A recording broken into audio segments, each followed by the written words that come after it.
Good morning, everyone. Welcome to Unacademy, where you can crack all NEET PG exams with us, with our top educators, quality content, and have a great learning experience. So, guys, let's crack NEET PG together. Little about me. I'm Dr. Sasha Menon Remedies. I've done my MBBS from Father Muller Medical College, Mangalore.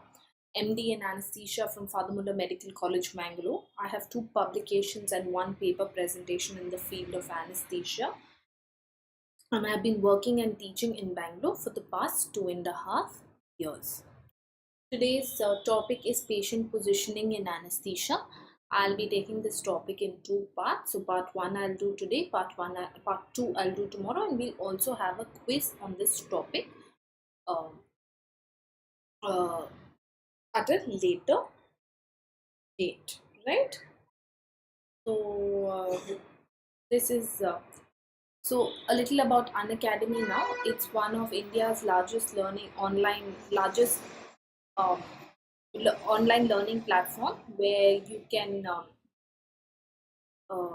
you get plus subscription and access to live and recorded courses from India's best educators.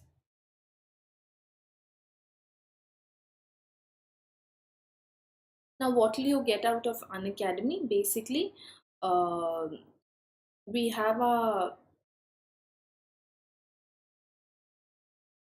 So we basically have our live classes. So when you go to a coaching institute, it's very difficult to what do I say? When you go to a coaching institute, it's a little difficult. You have to get ready, you have to get up, you have to, it's tiring, it drains your energy. By the time you reach there, already you have to, de-stress your mind, and then the educator also, it's difficult for the educator too, right? Because this educator, it's difficult for him to clear everyone's doubts. He or she has a stipulated amount of time, and in that stipulated amount of time, he or she has to finish the topic. So they find it very difficult to clear everyone's doubts. And it's also because during basically the flow of the educator too is lost while teaching.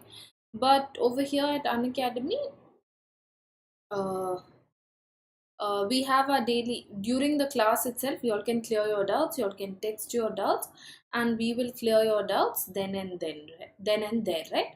So during the class itself, if you all text us your doubts, we try to clear it during the class. So at the end of the class, we will clear your doubts.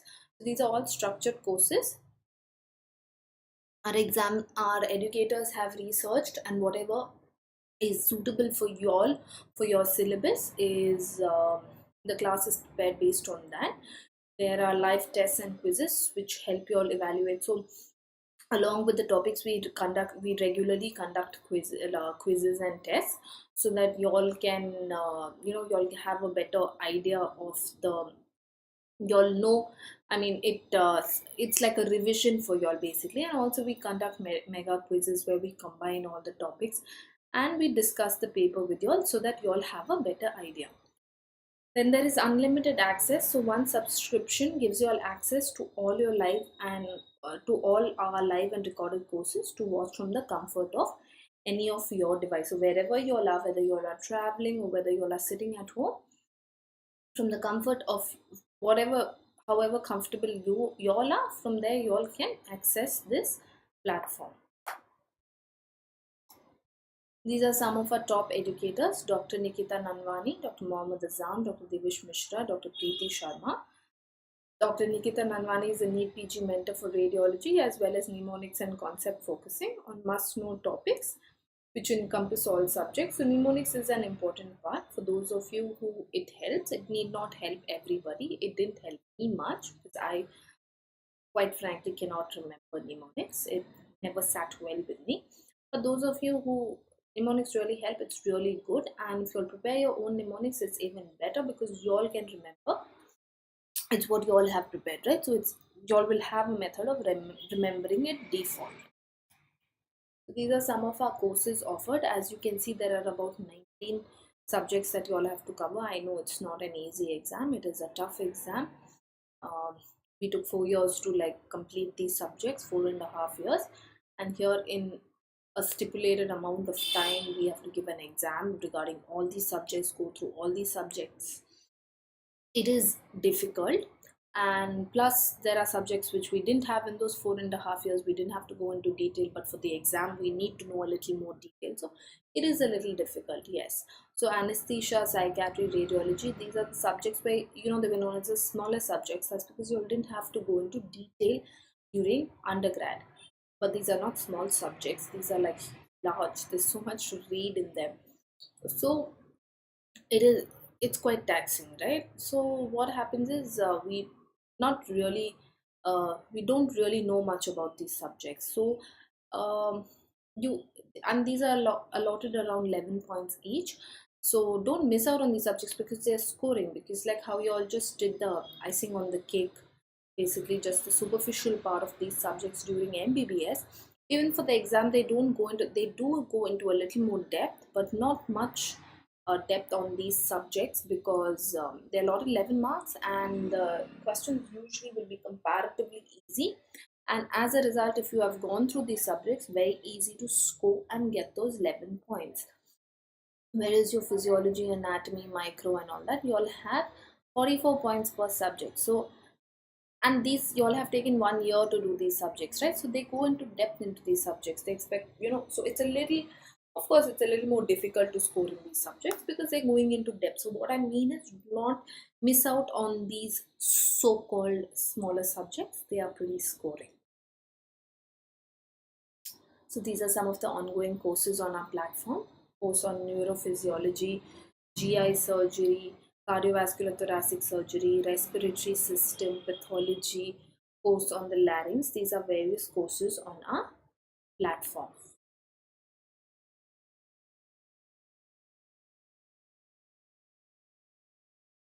Now, these are now coming to the subscription part.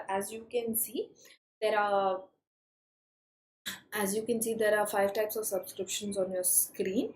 And those of you who are giving the NEET PG this year, the the 6 month subscriptions should suffice. But otherwise I would highly recommend those who are like planning to drop a year or something, the 12 and the 24 months. uh, I highly recommend these. uh, so like I said, firstly it is economical. So this is one time subscription. So after the 6 months, if you really want to clear again, I mean if you want to give the exam again, you'll have to pay again, you'll have to subscribe again, because at the end of 6 months your subscription ends, right? But with these you have the buffer period. And another thing is, it's not everyone's cup of tea to clear in 6 months. So if you feel that you need more time, please do not hesitate. There is nothing wrong in taking your time. At the end of the day, it is knowledge that you all are gaining. And nobody will ask you how long you took to clear your NEET PG. Nobody will ask such questions. So you can take your time, you can clear your subject in your subject, clear the NEET PG in your own time. Nobody will ask you. At the end of the day, it is all practice and medicine. It is and even clearing your NEET PG is all practice and dedication. Now, coming to now, like I said, anesthesia and all the best smaller topics, right?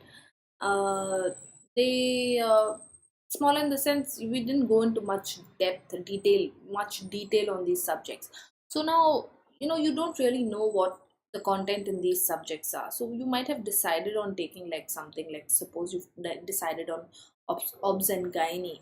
But when you're actually studying for the exam and you go through these other subjects, you might realize that, oh my, I like psychiatry, I want to take up psychiatry. You don't know. It's not practical, I agree. You're not going into the practical aspect of it, but even theoretical aspect of it really helps. Like I wanted ophthalm, and while studying I realized, oh, I don't want to do this, I can't do this, I don't want to do ophthalmology. And then and while studying I started developing a liking for anesthesia. So that's how it is, right? So it's not like it's not uh it's I mean, it happens for some people. You might just, because you're doing this for the rest of your life, so you got to like what you do, you got to enjoy what you do. That's the fun of working, right? So, and that's how you get through PG too, because if you enjoy what you do, it's just a it's a smooth sail. So use my code SASHA to avail a 10% discount. The 10% discount applies on all the categories of subscription, as you can see over here. For the 12 months, the 25,000, this is after your 10% discount. Same goes here after the 24-month subscription. Use the code SASHA to avail the 10% discount, right? So 30,000 here, 10% discount. So now we'll start with the class. So patient positioning is a major responsibility that is basically shared by the entire operating team. A balance has to be obtained between optimal surgical positioning. So a balance has to be maintained between optimal surgical positioning and patient well-being. Okay, so sometimes the thing is the surgeons would require extremes of positions to get an optimal view for the surgery, right? It's required. They cannot do the surgery without that optimal view, and that positioning can be very dangerous to the patient, because with positioning comes a lot of changes, like a lot of cardiovascular, respiratory changes and all. So all that has to be taken into consideration along with the comorbidities of the patient. So those changes can be exaggerated when there are these comorbidities present.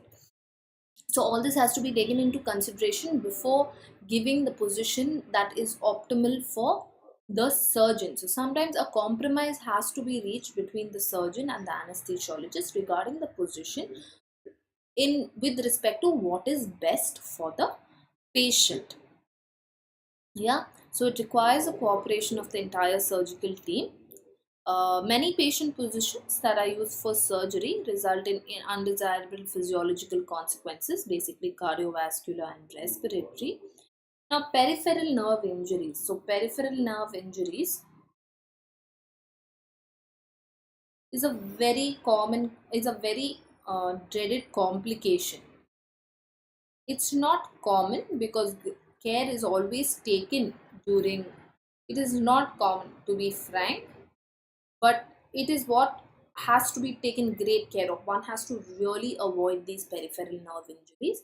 It is not common because usually good care is taken that these things do not occur.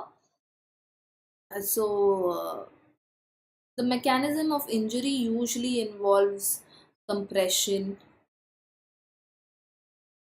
stretching,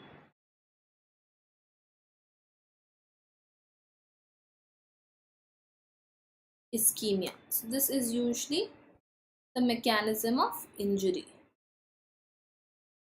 Okay. Now, brachial plexus injuries have become the most common post-operative injuries associated with general anesthesia, followed by injuries to ulnar nerve, spinal cord, and lumbosacral nerve roots. So, brachial plexus nerve injuries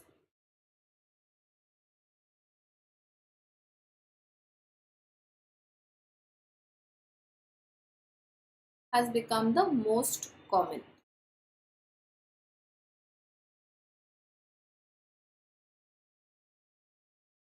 This is followed by your ulnar.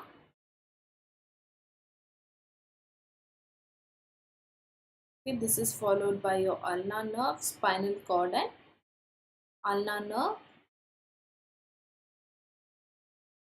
spinal cord, lastly your lumbosacral.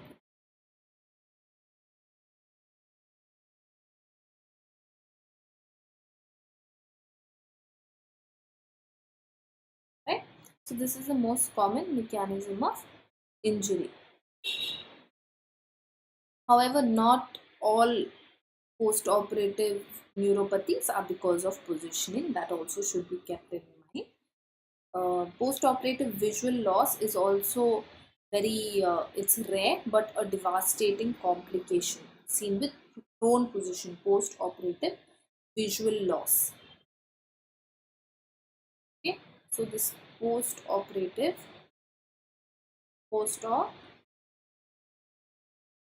visual loss. It is generally seen with the prone position. I will deal with that mostly tomorrow. But this is another dreaded complication that is seen. So why do we have to care about this patient position, right? So many patient positions that are used for surgery result in undesirable physiological consequences, basically cardiovascular and respiratory compromise. And anesthetics blunt the natural. So with positioning basically arises,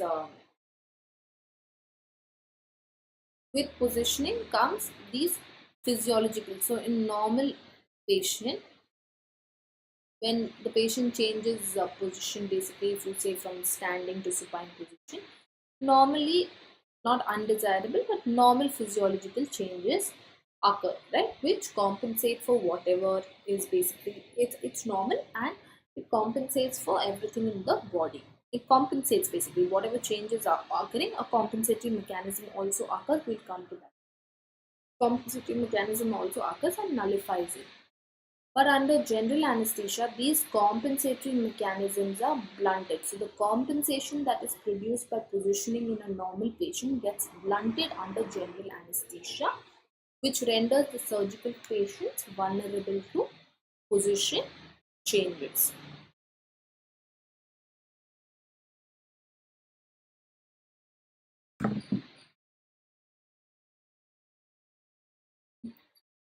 Now, the anesthesiologist plays a critical role for the proper positioning of the patient in the operating room that we are aware of.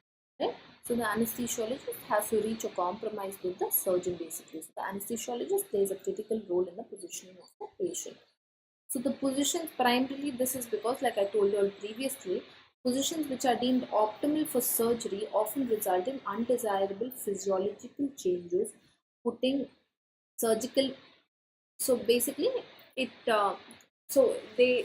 result in these undesirable physiological changes that lead you to question whether this positioning is actually worth it or not. Okay, so you have to question the position with patient safety, which would be more appropriate, either the position or the patient safety.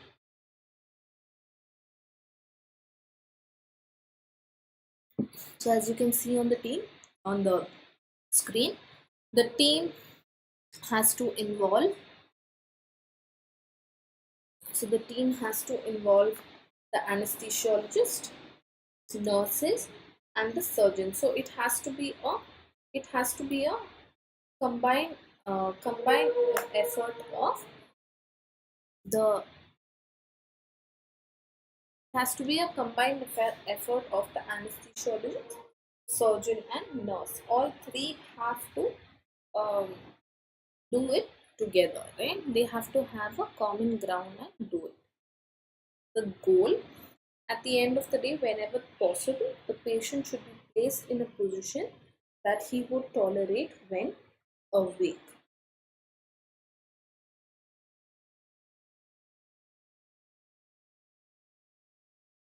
The patient should be placed in a position that he or she, or that you and I would tolerate when awake.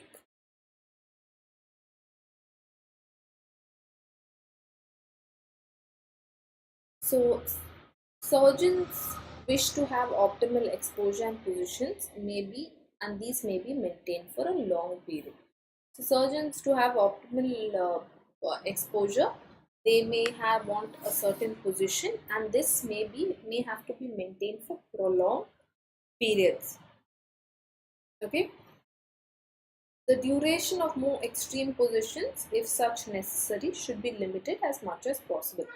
So, if the surgeon requires a position, and if the position is required to be maintained for a very long period of time, the duration should be limited. The patient should be, moved from that position and then can be moved back again. But this is very difficult when a surgery is ongoing, right? It is not actually um, practically possible to do that.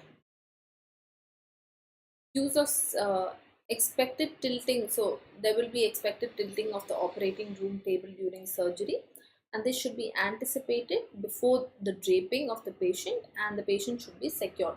So in certain positions, especially in certain surgeries like laparoscopic surgeries, which are laparoscopic surgical or laparoscopic gynecological surgeries, the surgeon always often asks for a tilt, because this pushes the bowel away from the field of view, right? So if you're giving a tilt like for a gallbladder surgery, if you give a right lateral tilt, so everything will fall to the right, and when the surgeon is entering laparoscopically from the left hand side, it is very easy for him to access the gallbladder.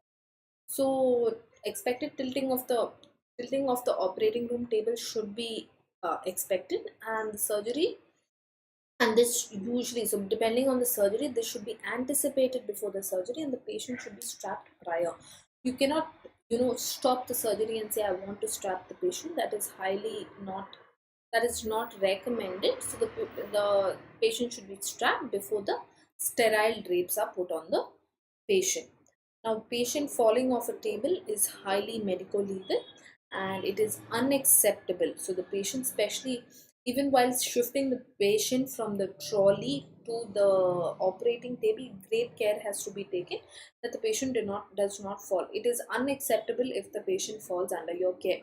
So it is always a rule that the OT brother, so there will be some help in the OT. So the OT brother should be present when the patient is shifted, or another person has to be present when the patient is shifted from the trolley to the bed. So one side of the trolley has to be pushed against the bed, and the brother or whoever the help is will be standing there, and the anesthesiologist should stand on the opposite side of the bed, and the surgeon too should be involved in obese patients and all, right? Especially pregnant patients and all, we cannot have the patient falling off the bed. So use of safety straps and prevention of patient fall are fundamental. Now coming to the physiological changes that occur. So the cardiovascular changes, complex arterial, venous and cardiac physiological changes have have developed to blunt the effects of positional changes on arterial blood pressure. So these are basically whenever there is a change in position, there will be some drop or raise in the blood pressure, and perfusion to the vital organs has to be maintained, especially with this drop in pressure. So various compensatory mechanisms come into role to maintain the patient, to maintain the adequate perfusion of the vital organs. So this is particularly important for humans who maintain an upright position. So this compensatory changes are important for humans because we maintain an upright position, and because of the vertical distance of the from the heart to the brain, there is need for constant perfusion of the brain, right? So any position change basically will affect the brain. The decreased blood supply to the brain can be detrimental. So because of the distance from the brain to the heart constant, basically the perfusion has to be maintained to maintain perfusion to the head.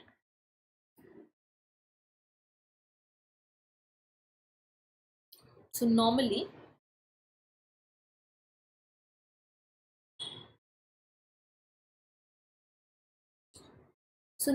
as an individual reclines from an erect to supine position. So as an individual is standing, erect position, when the individual goes to a supine position,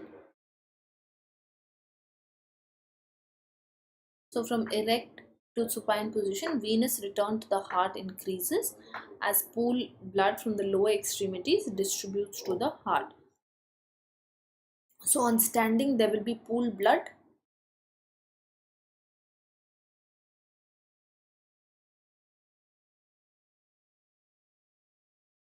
right? So on reclining, this venous return will increase. So the pool blood will return back to the heart. So basically the venous return increases in supine position. This leads to your increase in preload, increase in stroke volume, increase in cardiac output. So there will be sudden increase in preload, sudden increase in stroke volume, sudden increase in cardiac output, all will lead to your increase in blood pressure, right?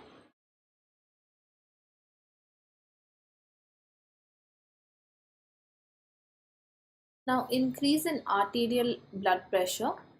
Now, this is your compensatory mechanism,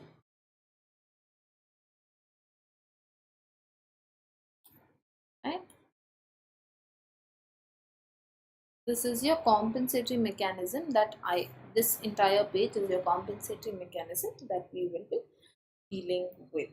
So the increase in arterial blood pressure basically activates the baroreceptors, afferent baroreceptors, which are located in the aorta and carotid sinus. So they are located in the aorta and carotid sinus. So the increase in blood pressure will activate these afferent baroreceptors, which will result in a decreased sympathetic outflow. So there will be because of the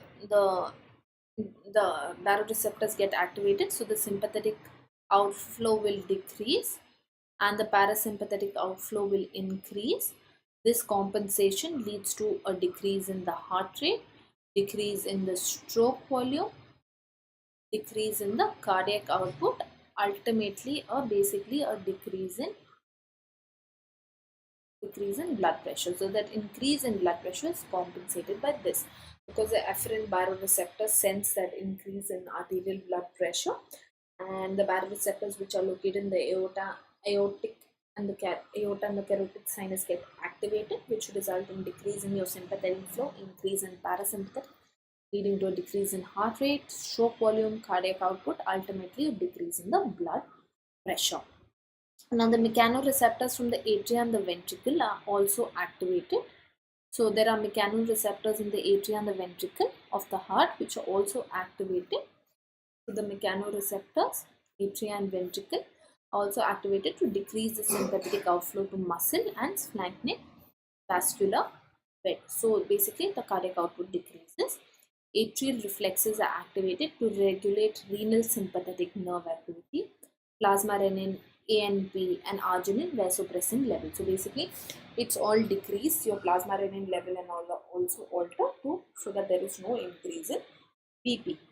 So because of all these compensating mechanisms, systemic arterial blood pressure is maintained within a narrow range during postural changes in the unanesthetized setting. So these are all changes that occur in a patient who is not anesthetized, right? So these are all compensating mechanisms that take place in a patient who is not anesthetized. However, in a patient who is anesthetized, these compensatory mechanisms are lost. So these compensatory mechanisms are lost, and there is uninhibited uh, activity of what the basically the postural changes, the activity that comes about with postural changes, because the compensatory mechanisms are lost. As you can see, general anesthesia, muscle relaxation, positive pressure ventilation and neuraxial blockade interfere with autoregulatory mechanisms, rendering the patient vulnerable to uncompensated circulatory effects of changes in position. So basically, like I said, general anesthesia, muscle relaxation, positive pressure ventilation, um, neuraxial blockade all interfere. The compensating mechanisms are lost, and the patient is vulnerable to other uncompensated circulatory effects that are seen with position. Now with the respiration, this is changes with respiration.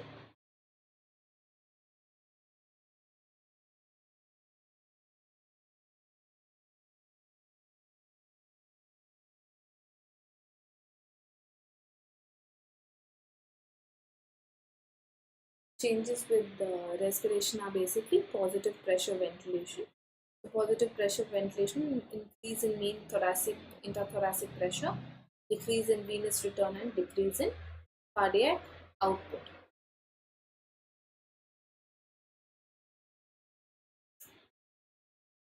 So with positive pressure ventilation, you will see an increase in mean intrathoracic pressure.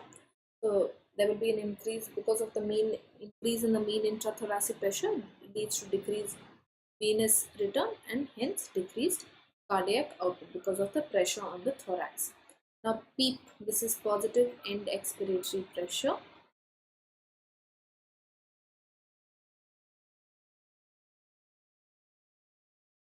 So PEEP increases the mean intrathoracic pressure further, as do conditions associated with low lung compliance. So conditions such as airway disease, obesity, ascites, light plane of, this is basically light plane of anesthesia.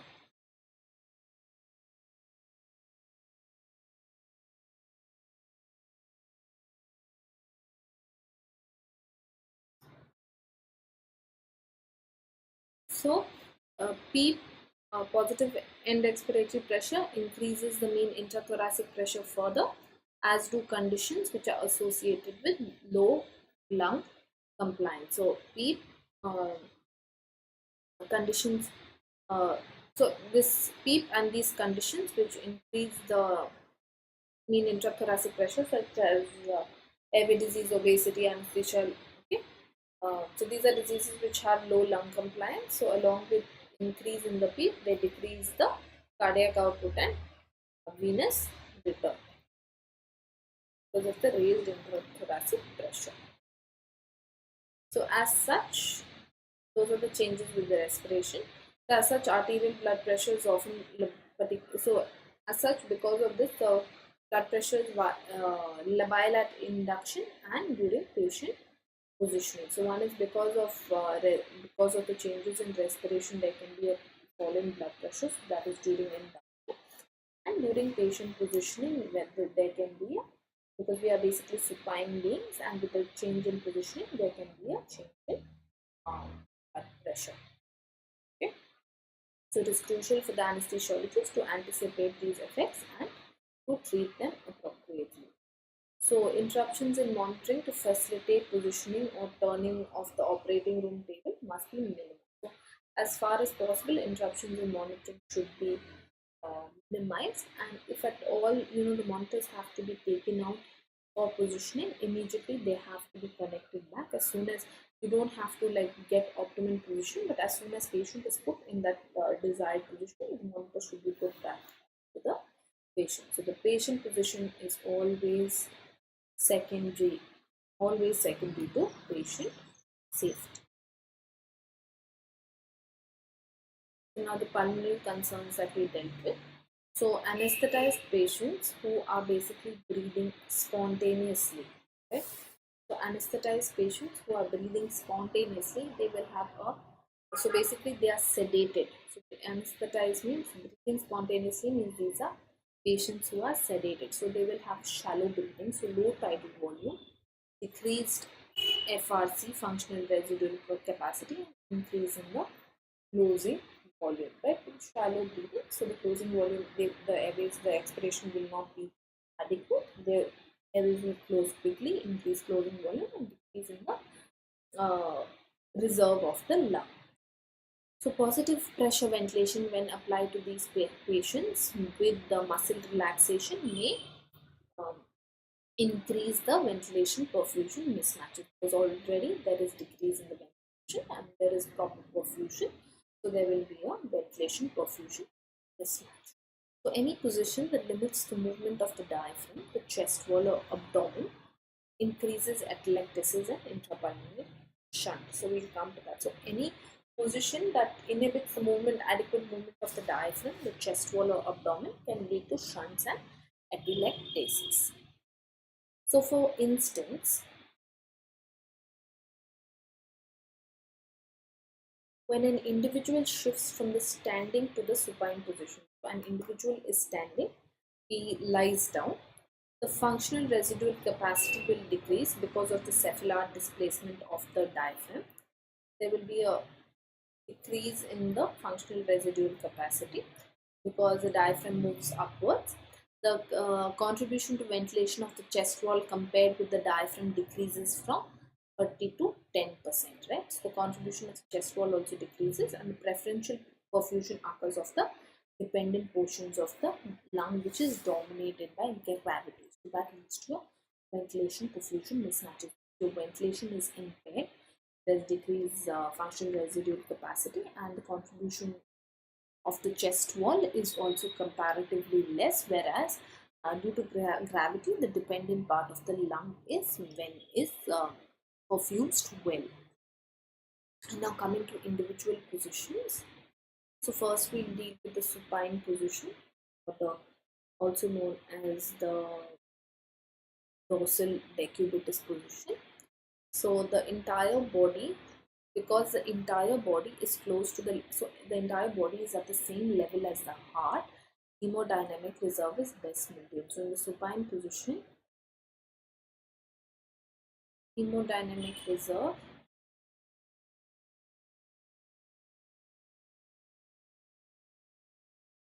is best maintained because the heart and all the organs are in line with each other. And the compensating mechanisms, of course, will be blunted by anesthesia, and even a few degree of head down, which is Trendelenburg position, or head up, which is reverse Trendelenburg position, can cause a lot of physiological changes for the patient. If these patients are predisposed, like if they are diabetic or they have IHT and all that, these changes can be quite detrimental to the patient. Now, associated arm positions. So, basically, associated arm positions in the supine position, one or both the arms may be abducted out to the side of the patient. So, they may be abducted out, or they may be adducted, that is tucked alongside the patient body. So, it is recommended that upper extremity abduction is limited to less than 90 degrees. So, the abduction should be less than 90 degree. Due to this is to reduce the, basically to decrease brachial plexus injury.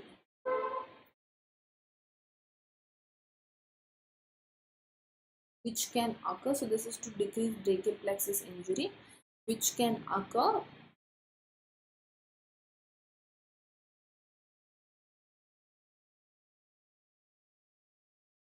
with, I'm sorry, the brachial plexus injury, which it can occur because because of the caudal pressure, because of the head of the humerus in the axilla. So the head of the humerus pressing into the axilla when it is rotated more than 90 degree can lead to brachial plexus injury.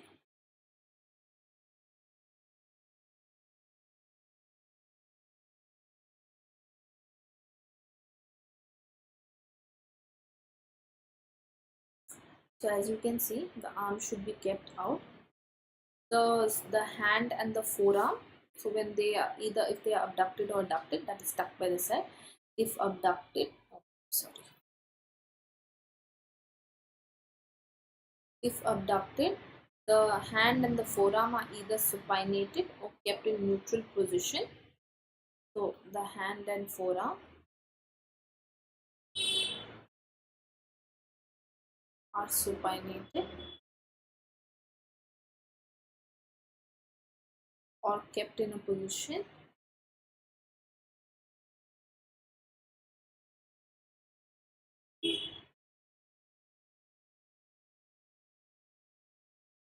neutral position with the palm towards the body.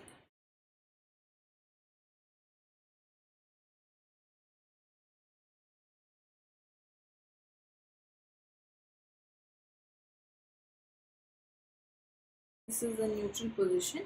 Now this is done basically to reduce external pressure on the, this is done to decrease external pressure on the spiral groove of the humerus. External pressure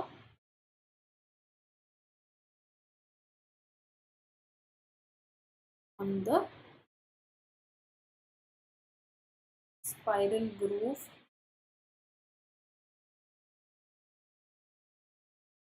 of the humerus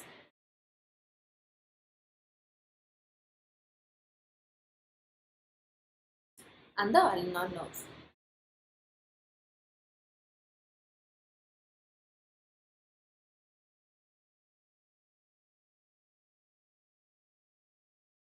So that's how the arms should be kept.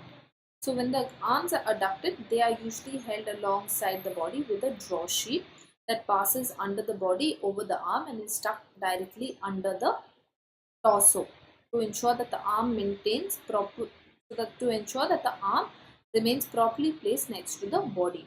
So whenever the arm is placed by the side of the body here, a draw sheet is put. So the draw sheet is passed below the patient, it comes out here, and then it is put over the arm of the patient. So it comes out from under the body, put over the arm of the patient like this, and it is should be tucked directly under the body. It should be tucked under the body, not into the mattress.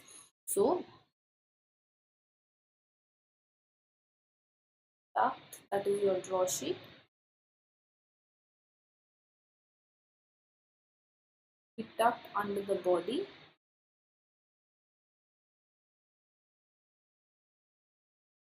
and not under the mattress.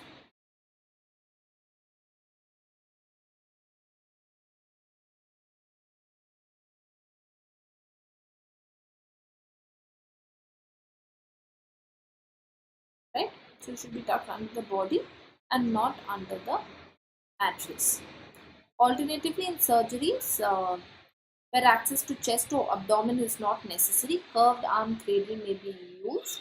In all cases, the arms are placed in neutral position. The elbow and protruding objects such as intravenous lines and stopcocks are padded. So the any bony prominences and where the intravenous lines and all are should be adequately padded to prevent pressure necrosis.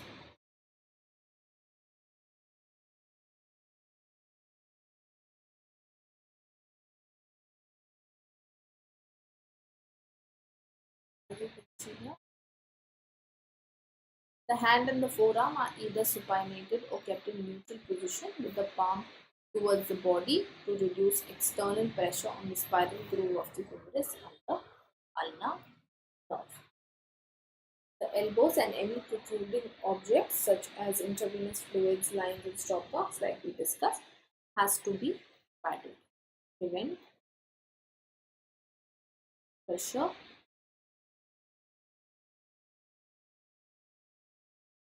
necrosis.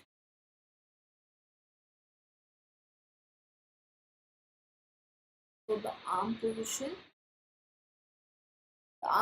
on armboard, abduction of arm should be limited to less than 90 degrees whenever possible. The arm is supinated and the elbow is padded firmly. See, and see proper padding of the elbow. The various variations of the supine position. So we have the lawn chair position, in which the hips and knees are slightly flexed.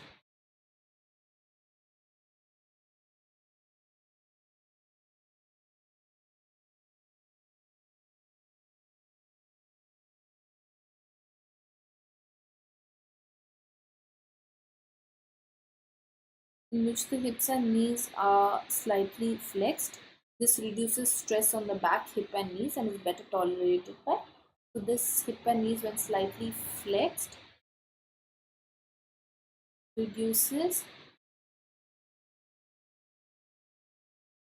strain on the back.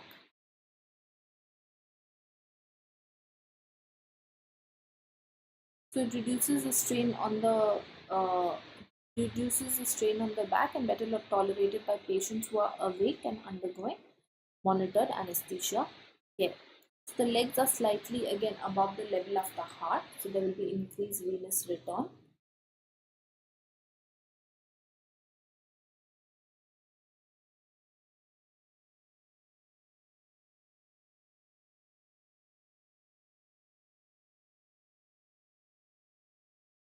The legs should be elevated slightly above the level of the uh, heart. The venous drainage from the lower extremity is facilitated. The xiphoid to pubic distance is also decreased.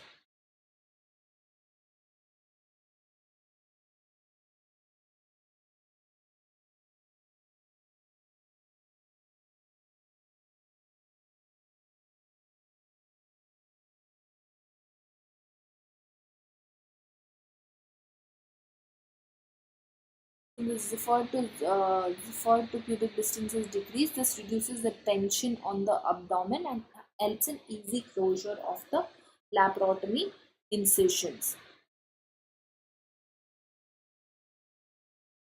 So there should be proper positioning of the patient. So also there should be proper positioning of the patient at the break of the surgical table. Adjusting the table back and leg sections and using a slight tilt are required to achieve this position.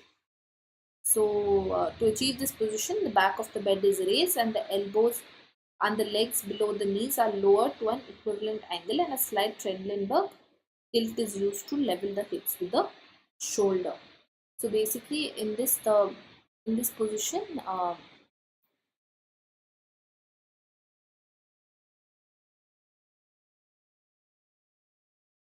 the back is raised slightly, the back is raised slightly, and the legs below the knees are lowered, and a slight Trendelenburg, that is head low tilt, is given.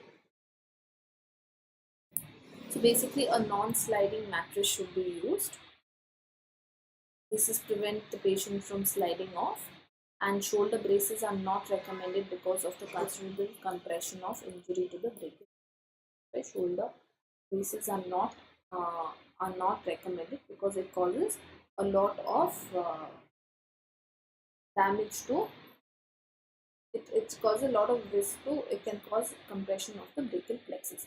On the Trendelenburg position and reverse Trendelenburg position, shoulder braces should be avoided to prevent this brachial plexus injury. Now tilting a supine patient head down. When you tilt a supine patient when the supine patient is tilted head low, that is Trendelenburg position, there is increase in venous return. So this can be an increase in venous return can occur, and there's better exposure during abdominal and laparoscopic surgeries because the abdominal contents fall towards the diaphragm. And to prevent air emboli, this position is also used to prevent air emboli and facilitate cannulation during central line placement because it fills the internal jugular vein when head low Trendelenburg position is given.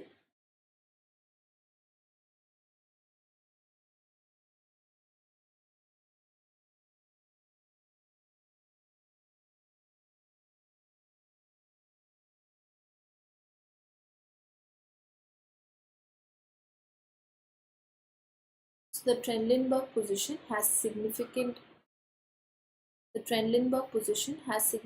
cardiovascular and respiratory consequences. So the head low position, there will be increase in venous return, intracranial and intraocular pressure. So increase in venous return, increase in intraocular pressure, and increase in intracranial pressure will be seen.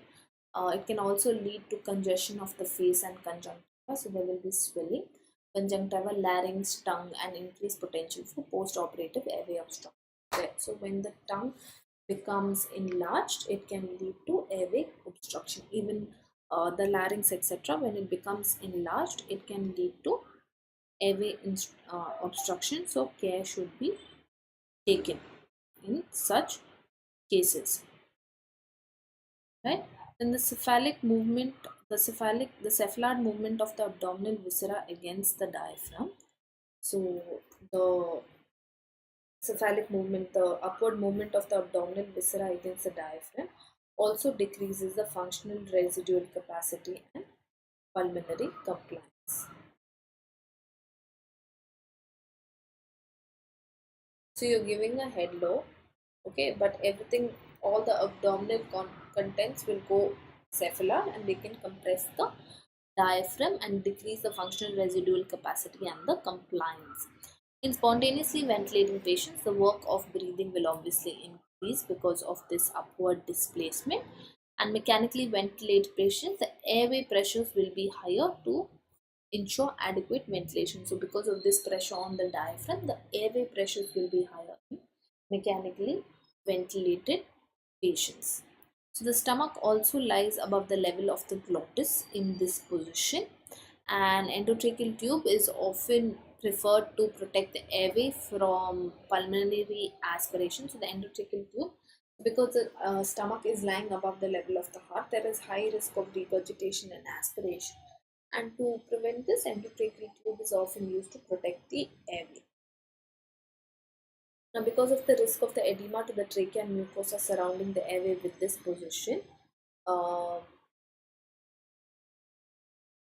it is prudent. So, if the patient has been in the ward, etc., for a long time in this position, now some patients would require a head low, etc.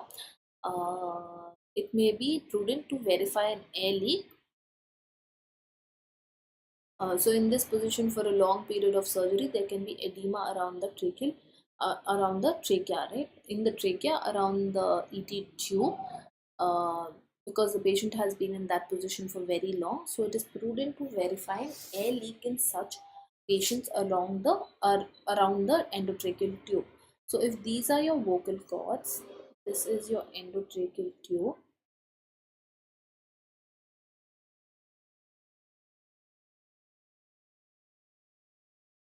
This is your endotracheal tube. So the tube will have a cuff, right? So the cuff normally will be inflated like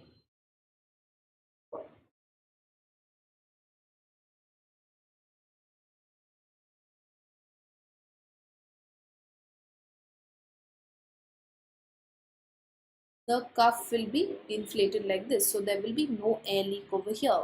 All the air from the ventilator will pass through the patient and go here. Now this is all the mucosa around, right? Now when this mucosa, so when the cuff is deflated,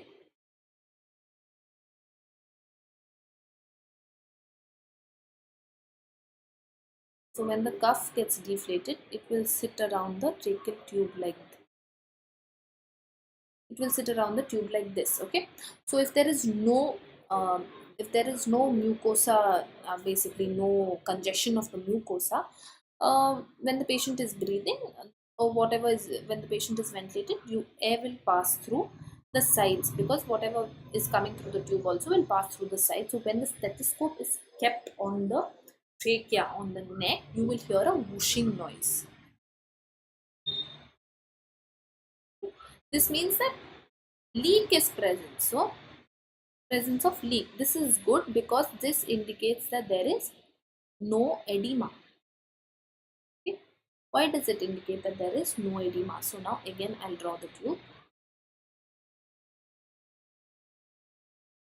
Okay, now suppose there is edema around, you deflated the cuff is deflated, now there is edema.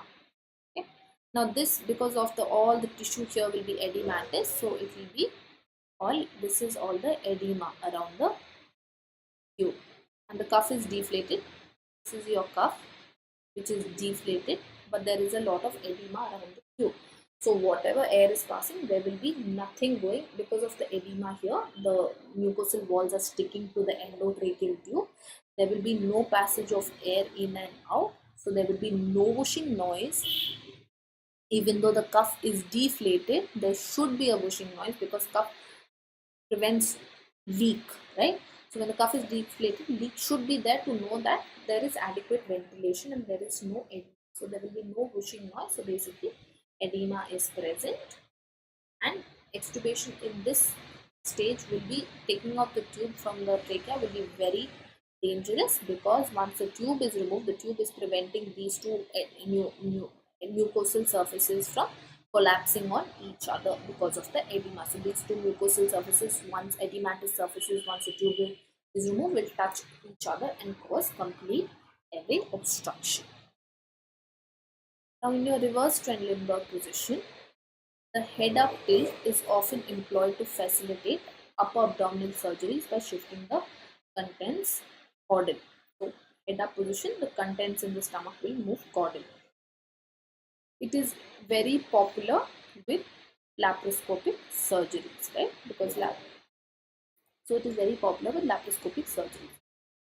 But caution is advised to prevent patients from slipping off the table, and frequent monitoring of arterial blood pressure may be needed, because hypotension can occur, because there will be decreased venous return, there will be pooling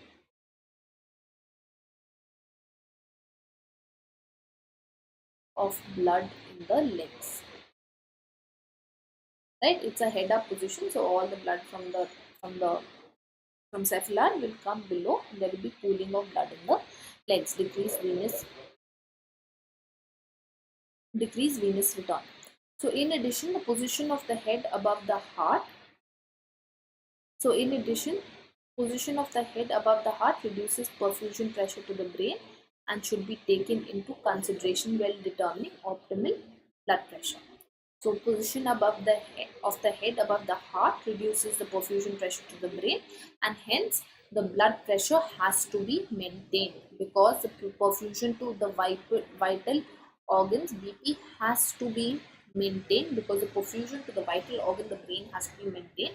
With this position, there is decreased blood supply going to the brain, so any hypotension will affect the brain first, because the perfusion pressure is already low, so further hypotension like blood loss and all that will affect the vital organ. So BP has to be maintained. So in all positions in which the head is at a different level than the heart, the effect of the hydrostatic gradient on cerebral, arterial and venous pressure should be carefully considered in terms of cerebral perfusion pressure. So basically that's what I just said. Whenever the head is at a different level than the heart, various hydrostatic and venous pressures in the brain have to be considered, and perfusion pressure has to be maintained so that the pressure in the brain is maintained. Now coming to the lawn chair position. So it is better, the lawn chair is basically better tolerated.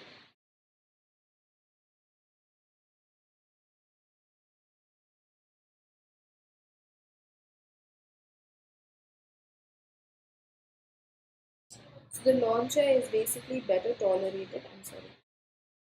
The lawn chair is better tolerated. It's part of the sitting position by patients who are awake or undergoing monitored anesthesia care. So the legs are slightly above the heart. Venous drainage from the lower extremity is still facilitated with this position.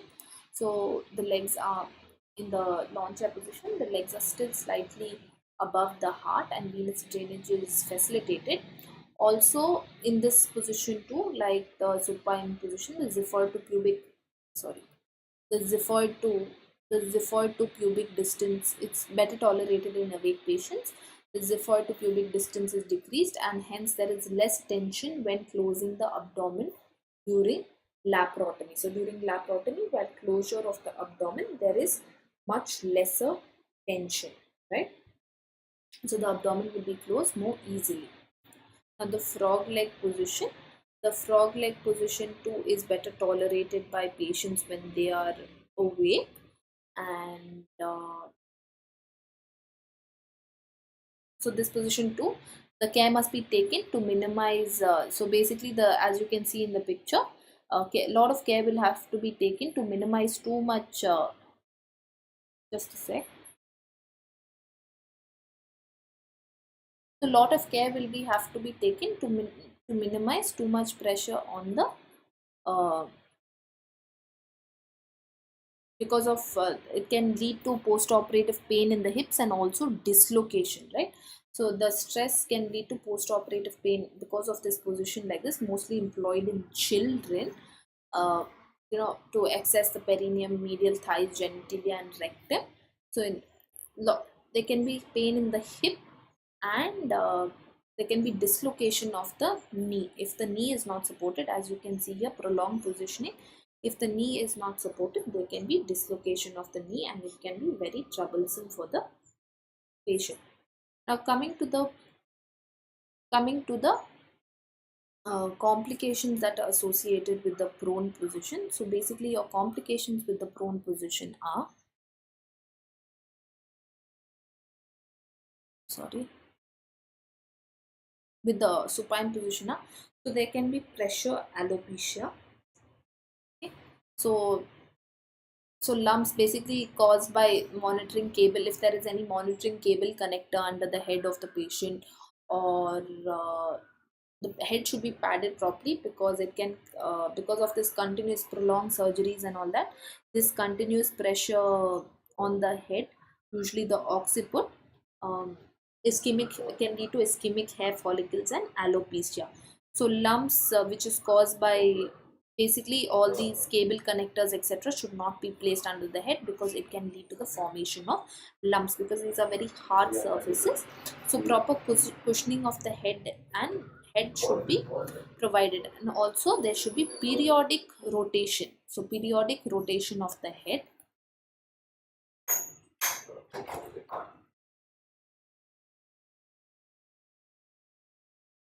So periodic rotation of the head to prevent these complications. Now backache, the normal, so basically the normal lordotic lumbar curvature is lost, because the tone of during muscle relaxation, this tone is lost and can lead to a backache, because the normal curvature is lost. Okay, with muscle relaxation on neuraxial block, this relaxation will be lost.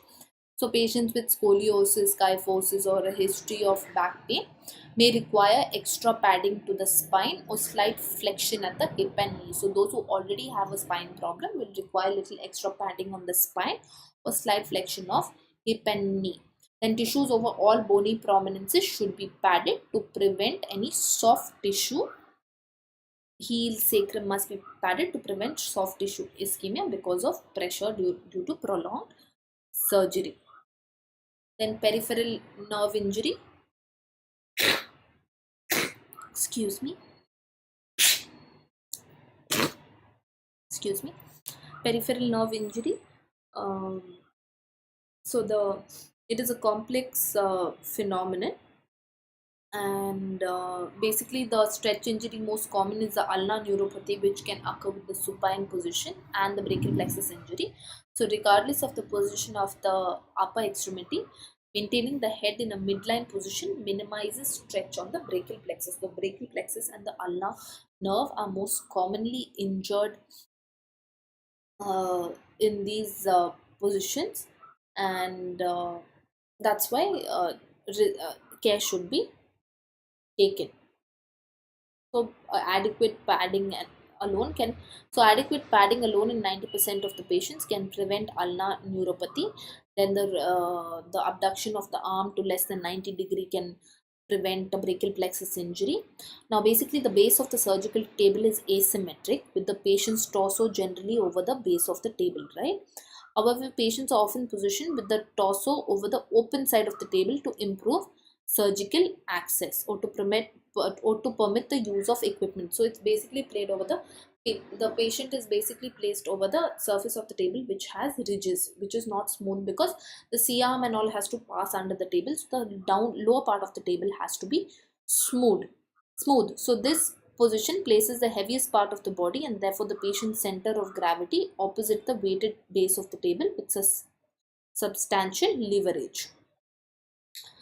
So whenever the patient is heavy, uh, reverse axis, patient should be placed reverse on the surgical table.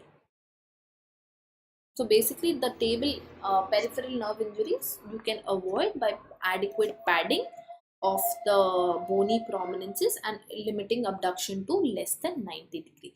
So guys, that's it for today on the class. Please do use my code SASHA. We will revise this class tomorrow too. I will be taking class at 11 a.m. tomorrow, and we will complete positioning in anesthesia.